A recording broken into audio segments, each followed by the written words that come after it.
The lives of many of the French people that I met in Normandy were forever marked by their first interactions with veterans. So I met my first World War II veteran in Créance, a very close town from Sainte-Marie-Église, about 45 minutes driving. And I was 14 years old, and my parents asked me to go to the post office. And when I arrived in front of the door at the post office, there was a man here, and he was like a foreigner for us.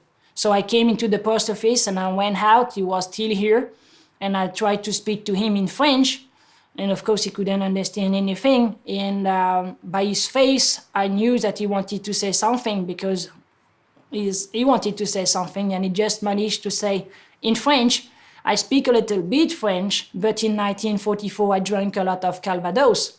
Oh, I said, "Oh my goodness, you're a World War II veteran?" And he said, "Yes, I'm an American World War II veteran.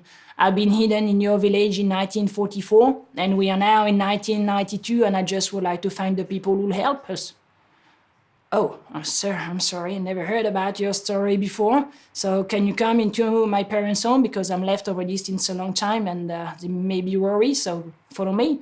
And they said yes, and they came into my parents' home, and then we had coffee and Calvados, and we began to share his stories. The veteran, his name is Bill Sullivan, and from the 505 82nd Airborne Division, and he landed around Sainte-Marie-Église on D-Day, and he has been captured, escaped. Well, he arrived in my town in Créance, I think it's in July 1944, with 2 other American soldiers.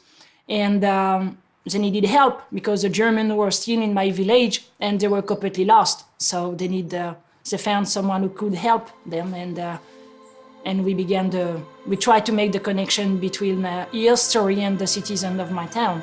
With Bill, the relationship was really great, and every year when he arrived here in Sainte-Marie-Église, a few hours later he was at my home, and every year Bill came with new American friends, to share his stories. So every year we had new Americans friends too.